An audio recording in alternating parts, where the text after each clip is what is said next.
Everyone, welcome back to my channel. आज हम देख रहे हैं हमारा लोड बैलेंसर, उसमें नेटवर्क लोड बैलेंसर।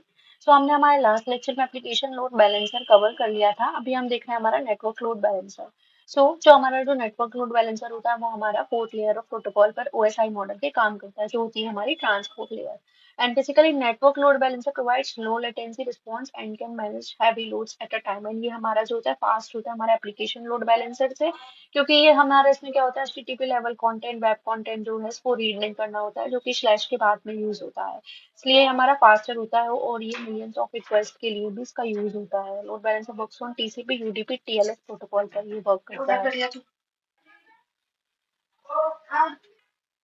यहाँ पर है हमारा क्या नेटवर्क लोड बैलेंसर, जो लोड डिस्ट्रीब्यूट कर रहा है मल्टीपल EC2 इंस्टेंसेस को। यहाँ पर लोड डिस्ट्रीब्यूशन हो रहा है। हमारा की डिफरेंस क्या है, NLB just forward request whereas ALB examines the contents of HTTP request header to determine where to route the traffic. जो हमारा जो NLB होता है वो डायरेक्टली हमारा ट्रैफिक राउट कर देता है EC2 इंस्टेंसेस को, बट जो हमारा ALB होता है वो पहले देखता है कि कौन सा कंटेंट है, मतलब वो ये इसको राउट करना है, तो उसके अकॉर्डिंग वो उसकी रिक्वेस्ट को राउट करता है।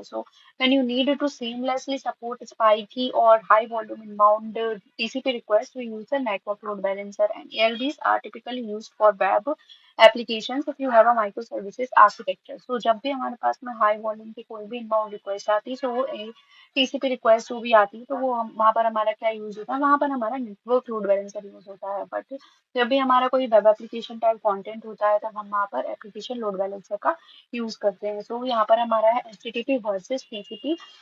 HTTP हमारा क्या होता है, हाइपरटेक्स्ट ट्रांसफर प्रोटोकॉल होता है। जो TCP वो होता है हमारा transmission control protocol, are both the computer protocols involved in the transfer of data, but while they individually serve their own purpose, they have a close relationship.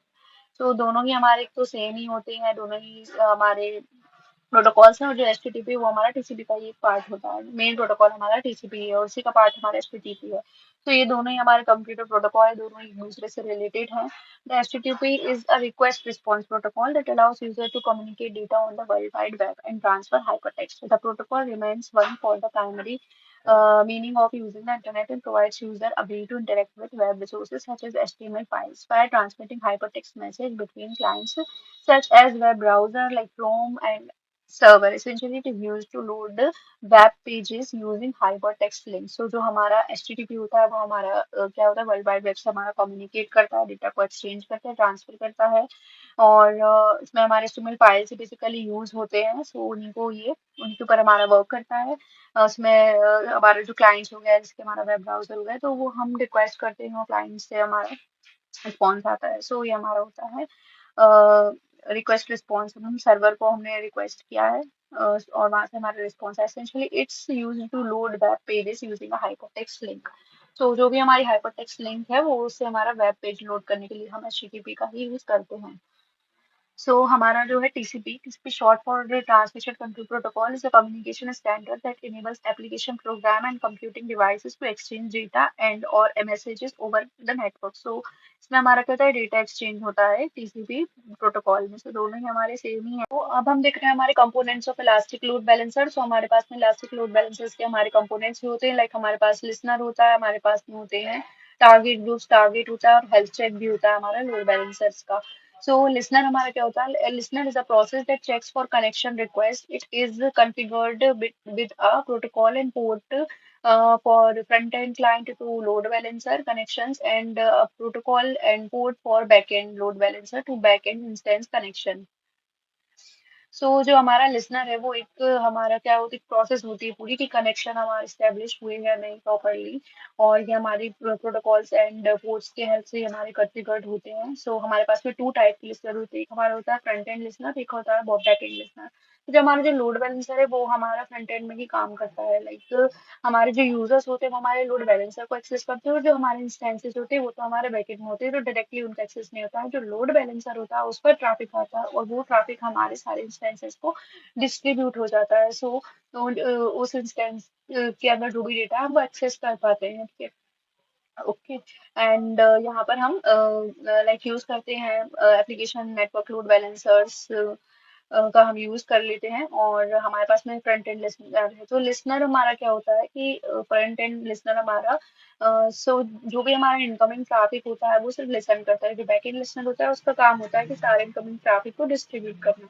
तो ऐसे ही हमारे पास में एक और कंपोनेंट होता है load balancers का, which is target group. So this is nothing but a cluster of EC2 instances. The ELB will only forward the traffic to EC2 instances which are part of target group. So हमारे पास में एक EC2 instance होता है, उसे हम बोलते हैं target, और हमने उस का ग्रुप बना दिया, हमने मल्टीपल EC2 इंस्टेंसेस लॉन्च करके ग्रुप पे अटैच कर दिए हैं, तो वो हमारा होता है टारगेट ग्रुप। और विदाउट टारगेट ग्रुप के हमारे लोड बैलेंसर वर्क नहीं करेगा। हमारे जो भी EC2 इंस्टेंसेस टारगेट ग्रुप से एसोसिएट होंगे वो सिर्फ ट्रैफिक को ओनली टारगेट ग्रुप्स पर राउट करेगा। वो चेक करेगा कि हमारे सारे के सारे टारगेट्स हेल्दी होने चाहिए, ठीक है, तभी वो हमारा जो है ट्रैफिक को फॉरवर्ड करता है।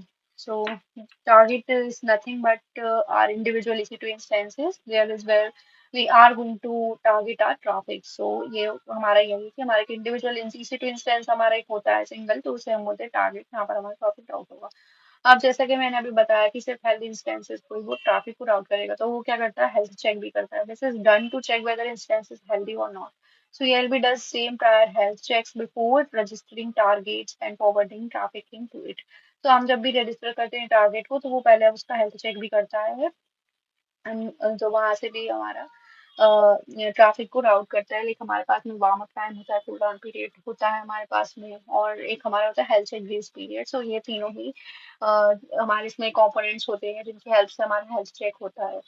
सो सम इम्पोर्टेंट पॉइंट है हमारे पास में लोड बैलेंसर के लिए। Load balancer is a region specific service. ये हमारा कोई जोन स्पेसिफिक नहीं है, हमारा एक रीजन स्पेसिफिक सर्विस होती है लोड बैलेंसर, क्योंकि हमने जिस भी रीजन में हमारा लोड बैलेंसर बनाया तो उस रीजन के स्पेसिफिक ही रहेगा, उसके लिए काम करेगा।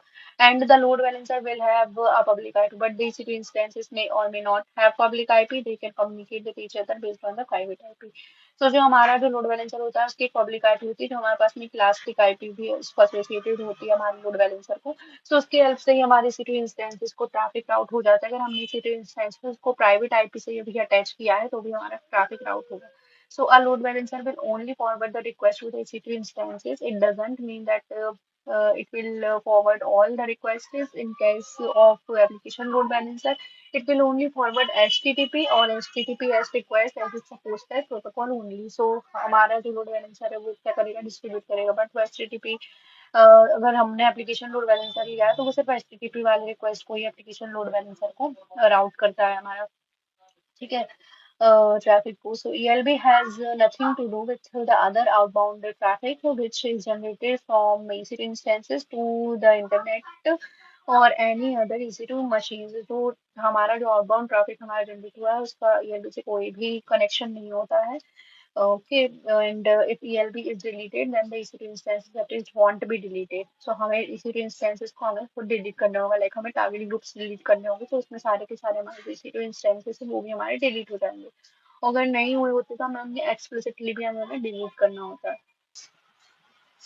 आपको अगर और इसके बारे में देखना है तो आप Amazon AWS amazon.com elastic load balancing की आप साइट पर जा सकते हैं, यहाँ से आप इसके बारे में और देख सकते हैं।